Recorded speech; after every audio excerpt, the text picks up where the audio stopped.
bells jingle all the way. Oh, what fun it is to ride in a one-horse open sleigh. Okay, so I'm headed home from town. I went and did my banking business this morning, and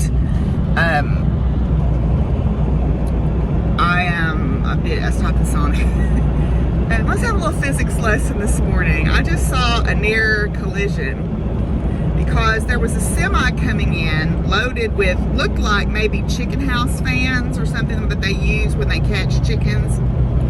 And a car pulled out in front of them and then went about 20 feet and then slammed on their brakes to turn left. And the semi had to swerve over onto the shoulder to keep from hitting this person.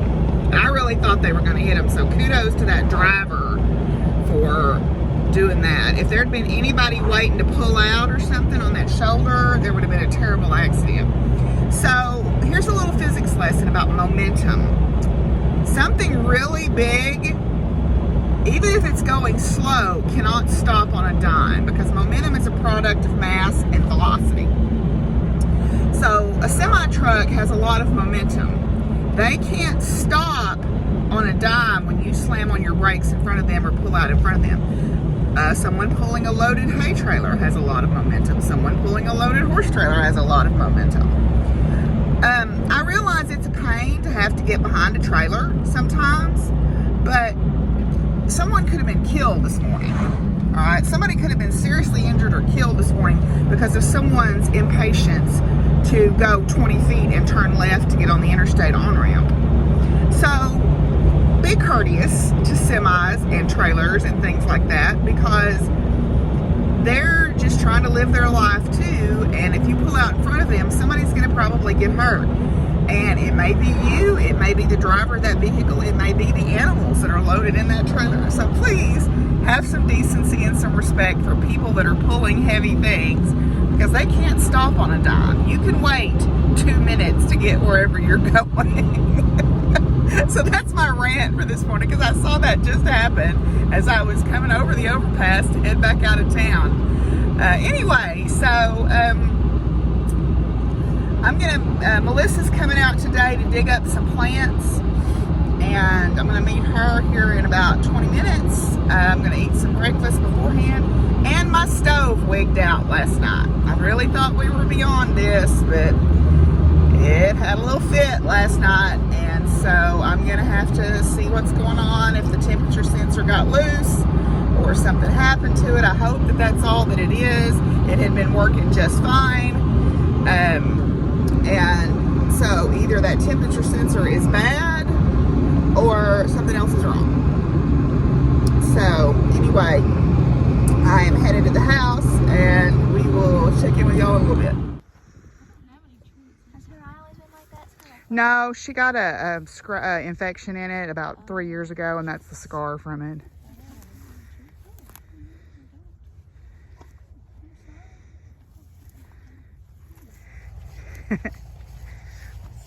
About 3 or 4 years ago, a kingfisher was sitting over there in the top of that tree, and I saw him fly down and grab the brightest gold, no doubt what it was, fish out of there. So I'm like, yep, I guess they survived.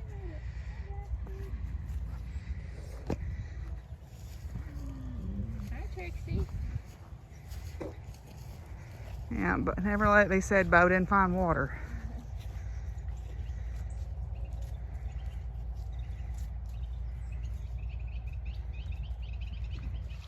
Yep, there he goes.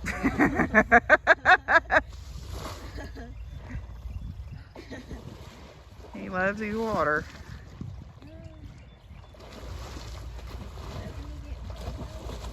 I don't think he cares.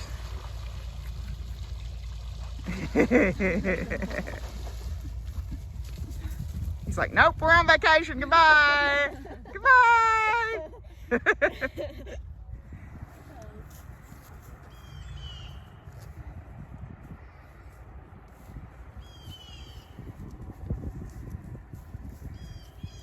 Yeah.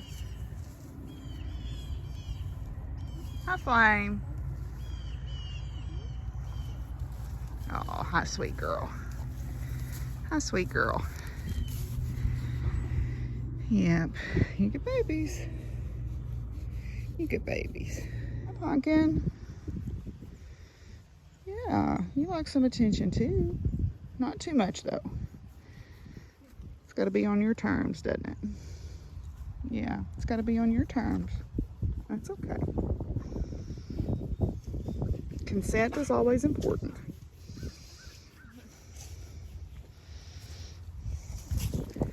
Oh, you smell bad after rolling in the pond.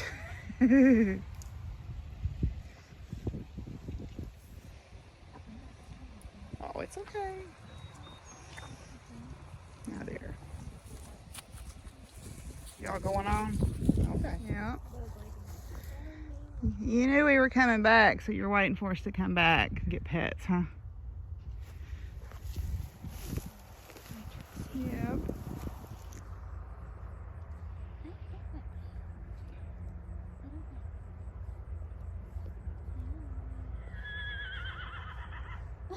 Well, you could come down here and get petted. You jealous heart. Come on.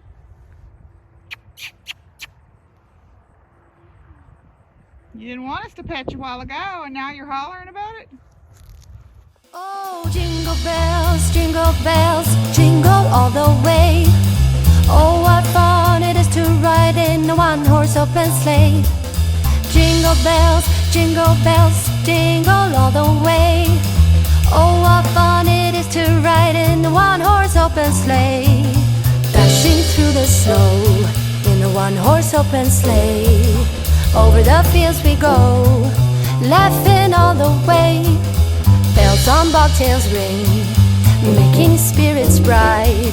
What fun it is to laugh and sing a sleighing song tonight. Oh, jingle bells, jingle all the way. Oh, what fun it is to ride in a one-horse open sleigh. Well, it was good to get to visit with Melissa and Addison while we got them some plants together this morning. I've got everybody's hay out. What I'm gonna do now is feed and water the rabbits, but I'm also going to strip the straw out of their beds and put in some fresh straw, and take the stuff that I strip out of their beds and dump it in my potato bins so it can start composting down until it's time to plant potatoes. Waste not, want not, right? Well, I got my hay put out and I started cleaning out the rabbit cages. I'm not going to get that finished probably today. I've done about all I'm going to do on that today. I've got a few more to do tomorrow.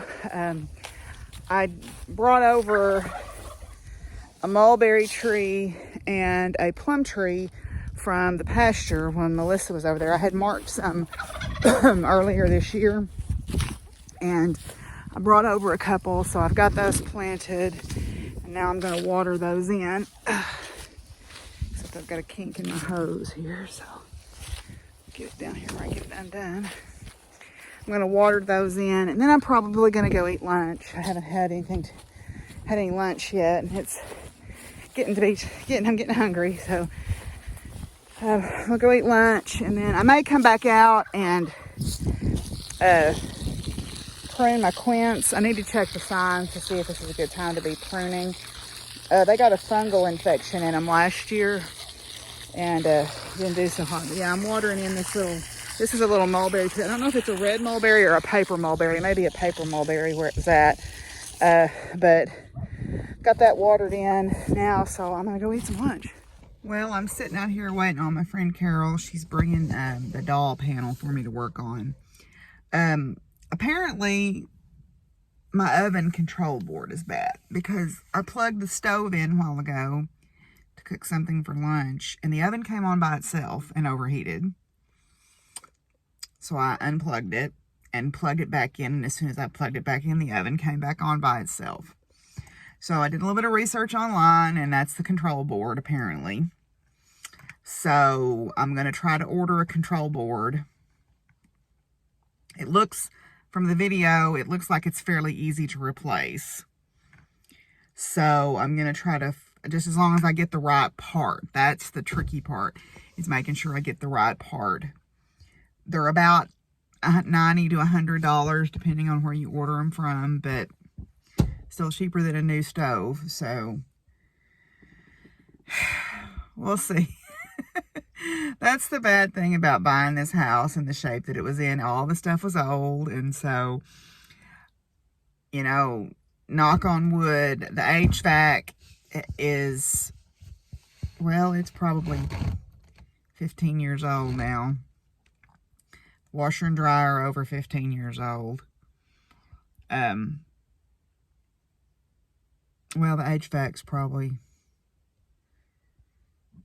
I don't know, when did we get that? It may be more like 10 or 11 years old. But the washer and dryer are over 15 years old. The dishwasher is too. The water heater is too. I figure that's going to quit me at some point. You know, it's just part of home ownership. It's just kind of a bummer because everything's so doggone expensive, you know. I priced a washer and dryer last year, and to get one comparable to what I have now is the guts of $2,000. And I'm like, ugh. So if I can spend, you know, $50 on parts, which is what I did, and keep them running for a couple more years, that's what I'm going to do. So we'll see. We'll see. The control board looks like it's not hard to replace. You know, it's pretty easy to get to. You just take off that top panel, which I've already practiced doing that, right? So anyway, I'm just waiting on Carol to get here. So yeehaw, fun times. Do my friends know me or what? This is my gift from Carol and Rick. They just dropped off this stuff. What an awesome present. Okay, well, Carol brought me the little doll panel, and this is what they got. It makes this little doll here. So it's pretty straightforward. It shouldn't be too hard to sew up.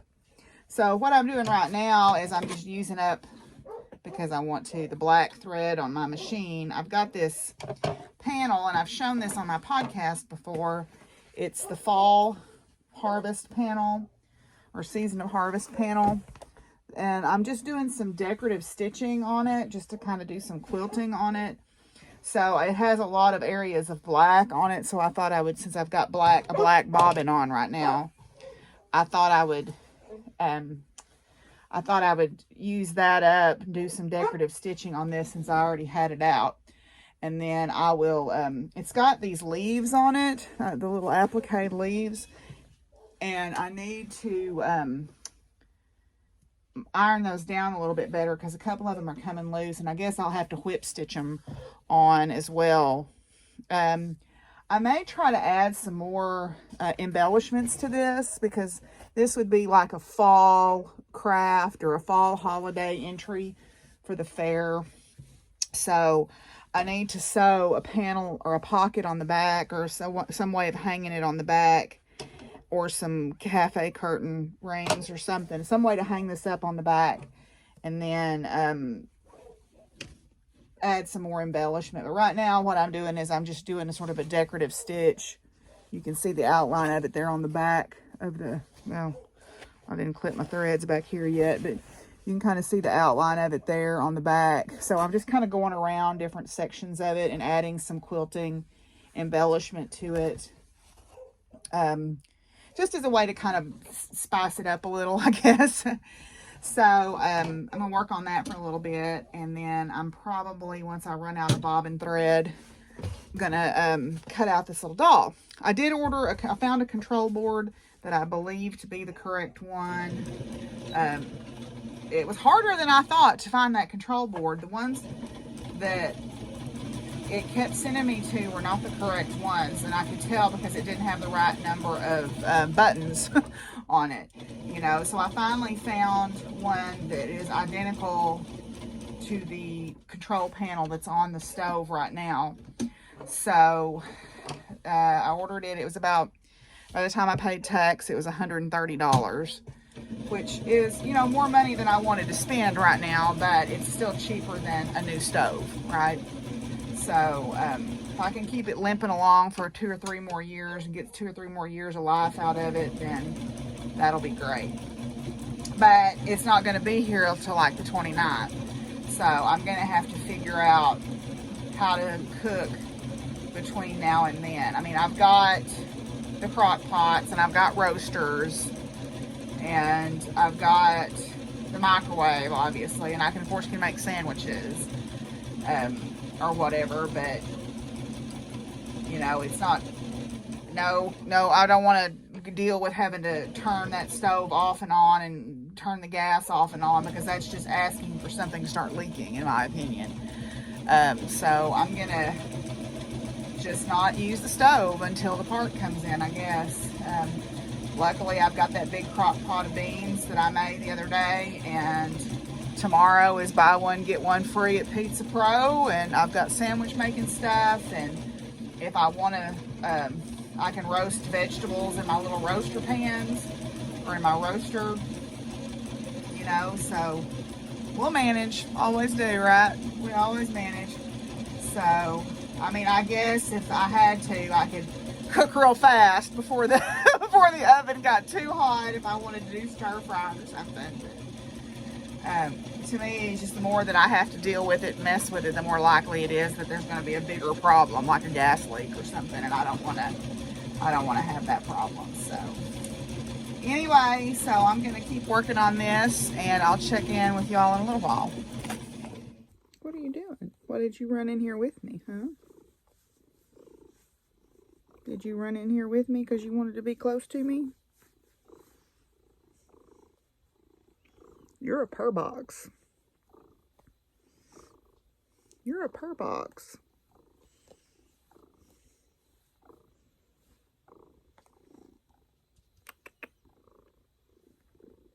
I know. Yes, I love you. I love you. Well, I'm sewing still. Well, I was. But now I'm holding Baxter. So I think this is where I'm going to call it a night. And I will check in with you guys tomorrow, y'all. Peace out, y'all. Bye. Oh, jingle bells, jingle all the way.